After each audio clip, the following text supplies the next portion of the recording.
In my nearly 25 years of hiring film crew, I've noticed that the people with the most freedom to choose great projects aren't always the most skilled.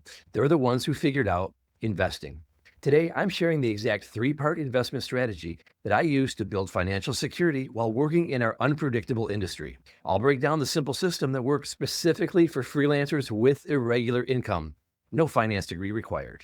I'm on a mission to help 1,000 freelance film crew members build $1 million in wealth. That's why I created this channel, to guide you through with tools made for our industry and a mindset built to last. Let's take action. But before I reveal the system, I need to show you something that's happening on film sets everywhere, something that might feel painfully familiar to you. A talented camera operator frantically checking their phone between takes, worried about an overdue credit card payment. Or a gaffer who takes every single gig, even the nightmare 20-hour days with a toxic director, well, because rent is due next week. Or a wardrobe stylist who's brilliant with talent, but hasn't taken a vacation in 3 years because there's no money saved for time off. If this sounds familiar, I get it. I was there too. In this industry, we're taught to hustle harder, work more hours, take every job that comes our way. But you can't just work harder to build wealth. There simply aren't enough hours in the day. The real difference between constantly struggling and having true freedom is understanding one concept. When your money starts working for you through investing, everything changes. Suddenly, you're not just trading your limited time for dollars. You're building an invisible crew member who works 24/7, bringing in cash even when you're sleeping. But most investing advice isn't designed for people like us with unpredictable incomes. The standard save 10% of each paycheck doesn't work when there are months where you are flooded with projects and others where you're sitting on your hands. And that's exactly why I developed my three-part system for investing as a freelance filmmaker. But before I share the system with you, you need to understand why investing isn't just nice to have for us film crew. Unlike people with steady jobs, our income looks like the heart monitor of someone watching a horror film. One month you're flush with cash from a commercial shoot, the next you're wondering how to make rent. This inconsistency creates three major problems that investing directly solves.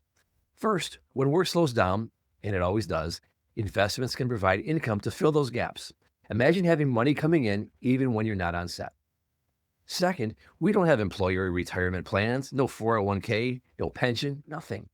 Without investing, many film crew end up working well into their 70s, not because they want to, but because they have to. Can you imagine trying to manage a 12-hour day handling equipment when you're 75? I've seen it, and it ain't pretty. Don't get me wrong, these folks are tough as nails, but it doesn't have to be this way. Third, and this is crucial, investments give you the power to say no to jobs that drain your creativity and passion. Think about how different your career would be if you could choose the projects based on what excites you rather than what you need to do to pay the bills that month. It's financial freedom and creative freedom. It's getting back to why you fell in love with this industry in the first place. Just so you know, I'm not a financial advisor. I'm a producer who survived 25 years of budgets, overages, and surprise line items that would make your head spin. Even though I've turned financial chaos into smooth sailing more times than I can count, always do your own research. After watching thousands of film crew try to build wealth, I've identified three crucial mistakes that almost everyone makes. Avoiding just one of these could literally cut years off of your journey to financial freedom. What most crew get wrong. Mistake number one is not starting early enough. You know, this is something I learned the hard way. I didn't start investing until I was well into my producing career. And while I wish I started earlier, I'm living proof that it's never too late to begin building wealth. The truth is, there's never a perfect time to start in our industry. There will always be ups and downs, slow seasons, and busy periods. But here's what I want you to understand. While starting early gives you a huge advantage, starting late does not disqualify you from building real wealth. It just means you might need to be a bit more intentional with your approach. Whether you're 25 or 55, time is still your most powerful asset when investing. Yes, someone who starts investing $100 a month at age 25 will build more wealth than someone who waits until 40, but that doesn't mean the person at 40 should give up. The key is this: you can't change when you start, but you can control when you begin. You don't need a lot of money, but you do need to give your money time to grow through compound interest, which is basically interest, earning interest, earning interest, earning interest, earning interest. Now, I know compound interest can sound abstract when you're dealing with unpredictable film crew paychecks. Okay, so let's go on a financial journey with Maya and Chris. So this is a little slideshow I put together for us, visualizing your financial journey, the power of investment versus saving. Welcome to a visual exploration of how different financial decisions can dramatically impact your wealth over time. Let's follow two individuals, Maya and Chris, through their distinct financial journeys. All right. So here's Maya. She's a young makeup artist. She looks like she's just getting started in the business. She's all bright-eyed and bushy-tailed with her little makeup brushes there. And she's 20 years old, okay? But she's managed to get enough clients that she's able to put an investment of $500 a month into a brokerage account, probably a Roth IRA, and putting $500 a month in. And she's making 7% on that money. So it's probably an S&P 500 ETF, which means that has an average of 10% a year for the last 100 years. Not every year was it 10%, but the average over a long period of time of investing averages out to 10%. I say 7% because of inflation that robs us about 2 or 3% of our dollar value. So I like to play it safe and just say 7%. And her time horizon is 30 years. So we're going to look at what it looks like at age 50. Now, is she planning to retire at age 50? Maybe. Maybe she just wants to slow it down at age 50. Let's see what happens. Look at Maya. She's 50 years old. She's playing tennis, taking a little time off. And she's probably still in the business because she has only built $588,000, which is amazing, but maybe not enough to retire. So she's probably got a few years left. But look at this. She put in $180,000 and gained $408,000 from interest. That's what compound interest does. 7%, 30 years, $180,000 turned into $588,000 with $408,000 growth. That is amazing. All right, so next is Chris. Chris is a camera operator. He looks pretty happy too. He's 30 years old, and he probably makes enough money to put some money into his investments, but he chooses to save, okay? So he's putting his money into one of the big banks, Bank of America, Wells Fargo, Chase, something like that. And he probably makes some money off his gear rental, right? So he can also save $500, but again, he puts it into a bank instead of an investment. His interest is 0.01%. Okay, 0.01%, which is unfortunately for Chris, pennies. And his time horizon is 35 years because he would have liked to retire at 50 or even 60. But, he got partway through and realized that he just did not have enough savings in order to retire. So he's probably going to keep working through his 60s. And look, we were right. So he doesn't look too happy. He's still working hard at age 65. Poor guy. So listen, saving up $210,368.79 is amazing. Not many people are able to save that much money. However, he put in $210,000, which means his interest, instead of hundreds of thousands like Maya, his interest was hundreds, $368.79. So that shows you, and that was the same amount of money and for a longer period of time too, right? So it's really not the amount of money as much as what you do with it. Savings versus investment. Investment is going to win every time if you invest smart and safe. Okay, we're going to do some calculating here with compound interest, and we're going to start by going to calculator.net, and then we're going to click on interest calculator, and we're going to run a couple of scenarios here. Let's say that you want to invest $500 a month. Now, this might seem boring, but it's actually kind of fun. And an interest rate of, the stock market is 10%, right? But with inflation, it knocks it down 2 or 3%. So I always like to use 7 in the place of 10, just to be safe, okay? And we'll call it an investment length of 25 years. And we hit calculate after we put zeros there, calculate, and you end up with nearly $400,000. So that's $150,000 of contribution and $243,000 of interest over that time. And if you look at these graphs here, it shows you that what you put in is basically about 1/3 of the entire thing, and 2/3 is interest. And here's another way to look at it here. The blue is the contribution and the green is the interest. And then you can see year by year, how much interest you made. Only $200 the first year, 600 after that, all the way down to year 25, you're making $25,000 in interest, right? Let's do another scenario. Let's just say you have a lump sum and it's not monthly and you have $25,000. You saved up, you had it in a regular bank account making 0.1% interest, which is basically nothing. But you put it in the stock market at 10%. We're going to call it 7 because of inflation, 25 years. Calculate $135,000. So that $25,000, you did nothing else. You added nothing to it. And you end up with $135,685.82. Again, you see 18% of it was the 25 grand, and then 82% is the interest. So that is the power of compound interest. I made this little Excel sheet here to show you something else. Let's say you're a key grip, a gaffer, or maybe a prop master, and your day rate is $800 a day.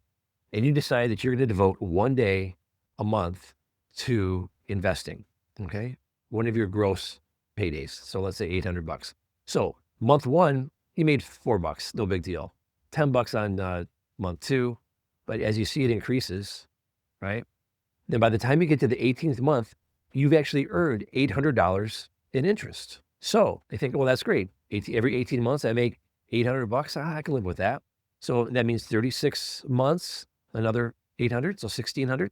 No, look, it only took from 18 to 26, 8 months to get to the next 800, 7 months to get to the next 800, 6 months to get to the next. Okay. And as you can see, now this is the fun part. This is a boring spreadsheet. Spreadsheets are basically never fun, but I made this one fun. Look at these yellow lines. They're getting closer and closer and closer together. Every one of those lines is another $800. Okay.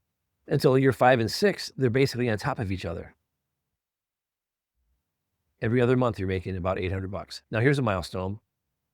At month 86, which is the beginning of year 8, you hit 20 grand of interest. Here's another milestone. Here, in year 11, you actually start making $800 per month for every $800 you put in. All right, that's amazing. Now, this final milestone here, second to last milestone, year 17, is you doubled your 800. So from here on in, you're making over $1,600 every single month that you put in 800. Now, here's the last one I was talking about.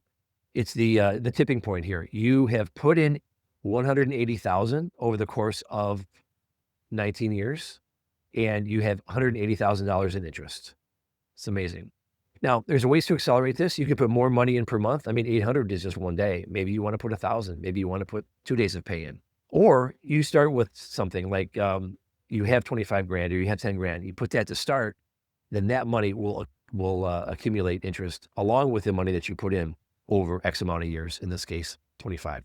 But I do want to remind you that the stock market, here's another way to accelerate. The market can go up. It's not always just 10%. Sometimes it's 12, sometimes it's 18, sometimes it's 11. But that said, 10% is the average. So the market can go down. So it can go down at any given time. It's been 8, it's been 7, it's been -3, right? But we are investors and not traders. So we're all in it for the long term. There's never actually been a 20-year span where the market did not increase despite the ups and downs along the way. So if you look at it day to day, it's going up, it's going down, it's going up and going down. But you look at it over the long term, it's going up and up and up. Okay. So that's that. So now you're asking yourself, okay, 1 day rate, a month, I don't know. Where can I get money? How can I work more? Where can I get this extra money? Well, I just happen to have in the description below a link for you to download for free what I call my first call framework. It's 4 steps to secure consistent paychecks for freelance film crew. Okay. Here's my first call framework, 4 simple steps I recommend to ensure you never stress out about your next paycheck. With more competition than ever, using one or more of these transformative game changers will help you stay at the top of everyone's list. If you download this, it couldn't hurt, And you could also go to robperkins.com/first call framework and You'll see this. You just put your email address in, hit the button, and it will arrive in your email. Now, let's talk about the second mistake that's costing crew members thousands. Mistake number 2, leaving too much cash sitting in low interest accounts. While that calculator showed you the power of investing over time, many crew members are actually hurting their wealth building by being too conservative with their cash. Most crew members hold too much money in their emergency fund. Having an emergency fund makes sense, what I call your peace of mind fund. But beyond that, your extra cash should be working for you, invested in something with higher returns. If you're keeping more than 2 to 3 months of expenses in a checking account earning 0 interest, that's like paying top dollar for a beautiful location and only using one corner of it. Mistake number 3 is not diversifying your investments. Some film crew members make the mistake of putting all their money into one type of investment, like a single stock or property, and don't understand the value of diversification. You don't want to put your entire savings into a single stock, because if or when that company takes a hit, you could lose your money overnight. Like when you're rigging a stunt, you never rely on just one safety line. There's always a backup. Same goes for your money. A single investment can snap under pressure. A diversified portfolio gives you the protection of multiple safety lines. Now, let me share something surprisingly simple that completely changed my financial life. It's flexible, it's low stress, and it actually works even when your paychecks come in waves instead of every 2 weeks. Most traditional advice isn't designed for that, but this is. My 3-part strategy. The solution starts with a simple 3-part strategy that works specifically for freelancers. The first part is to set up the right accounts. Before you can invest, you need the right setup. This is like having your gear organized before a shoot. First, you need a high-yield savings account for your peace of mind fund. This isn't an investment. It's your safety net. Aim to save 3 to 6 months of expenses here. When you've built this foundation, you're ready for 2 essential investment accounts. There's a Roth IRA. This is your tax-free growth account. In 2025, you can contribute up to $7,000 per year, $8,000 if you're over 50. The big advantage is you don't pay taxes on growth, ever. Next, a taxable brokerage account. This is for any additional investing beyond the Roth IRA. While you'll pay taxes on the gains, this account has no contribution limits and gives you more flexibility. Part 2 is to choose the right investments. In each of my accounts, I keep it so simple. Think of it like building a crew. First, I have a S&P 500 ETF. Let me break that down real quick. An ETF is simply a basket of stocks you can buy all at once. Think of an ETF like renting a full grip truck instead of picking out every individual piece. You're not just getting one lens, you're getting a whole set: lights, stands, audio, the works. It's a bundle of high-quality assets all working together. One rental, full coverage, and the S&P 500 just means it contains pieces of the 500 largest American companies: Apple, Microsoft, Amazon, etc. It's stable, consistent, and gives you exposure to the biggest companies in the US without having to pick individual stocks yourself. Second, I have a dividend ETF. A dividend is basically a regular payment that some companies send to their shareholders. It's like getting a small cut of the profits several times a year. A dividend ETF is a collection of these payment-generating companies all bundled together. You already got paid for the job, but then a few months later, boom, another check shows up. Turns out the project made the company a ton of money, and they're cutting you in on the success. That's basically what a dividend is. Third, I have a growth ETF. Growth companies are those focused on expanding quickly. Think tech startups and innovative businesses that are reinvesting their profits to get bigger rather than paying dividends. A growth ETF is like the roller coaster at an amusement park, the one with the longest line because it's the wildest ride. It's fast, unpredictable, and yeah, your stomach might drop a few times, but that's exactly why people line up for it. These are companies reinvesting everything to grow fast. They're not paying you today. They're using every dollar to build the next blockbuster. When you invest in growth ETFs, you're not here for the kiddie ride that goes in gentle circles. You're here for the rush. And if you can handle the ups and downs, the payoff at the end can be huge. Together, these 3 types of investments create a strong, well-rounded foundation, just like a great production crew. Each plays a different role, but they work together to help you build wealth. The beauty of this approach is how hands-off it can be. You're not constantly trying to time the market or pick the next hot stock. You're building a system that works while you're focusing on what you do best, making great productions. The third and final part of this 3-part system is to implement the right funding timeline. When I first started, I made the classic freelancer mistake, trying to do everything at once and ending up doing nothing consistently. So to avoid that mistake, follow this sequence. First, build your peace of mind fund by putting 20% of your take-home pay into your high-yield savings account until you reach the 3 months of expenses. Then split that 20%. Put 10% towards continuing to build your peace of mind fund and 10% towards your Roth IRA. Once your peace of mind fund reaches 6 months of expenses, shift the full 20% to investment accounts, prioritizing your Roth IRA first and then moving towards your brokerage account. What's critical here is consistency. Even during slow months, try to keep some money flowing into investments, even if it's just $25 or $50. Now, here's where most film crew hit a wall. You're probably thinking, this sounds great in theory, but wondering how to make it work when your income jumps from $8,000 one month to $800 the next.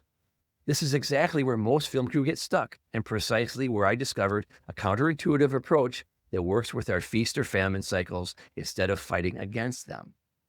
Making it work with irregular income.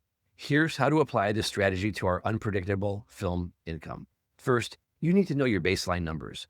Go back through your bank statements for the last 6 months and calculate your average monthly income and your average monthly expenses.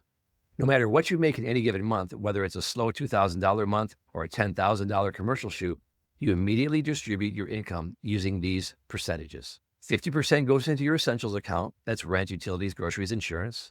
30% goes to your freedom account, guilt-free spending, gear, entertainment, Amazon, pizza. 20% goes to your peace of mind fund, emergency savings, then your investments. This works better than feast or famine thinking because instead of trying to save extra during the good months and scramble during the slow ones, you're creating a consistent system that smooths out the ups and downs automatically.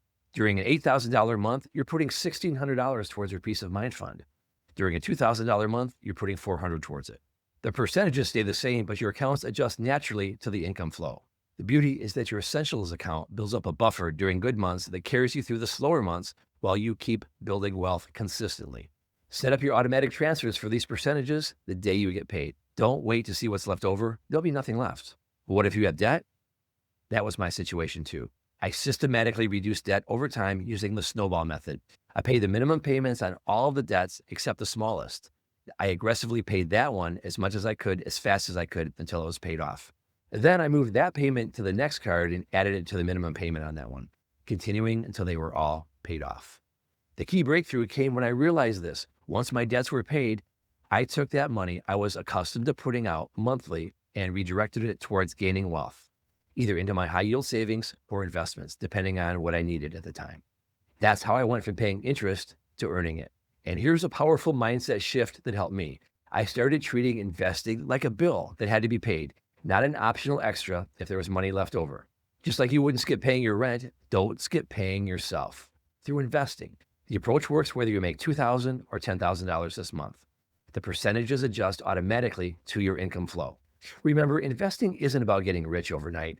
It's about building that financial freedom muscle over time so you can choose the projects that light you up rather than the ones that just pay the bills. But here's the thing. After nearly 25 years in this industry and building my own wealth through these strategies, I learned that success isn't just about the money moves you make. It's also about the career moves, the mindset shifts, and the industry wisdom that sets you up for long-term success. I'm on a mission to help 1,000 freelance film crew members build $1 million in wealth. And that journey needs more than just investing knowledge.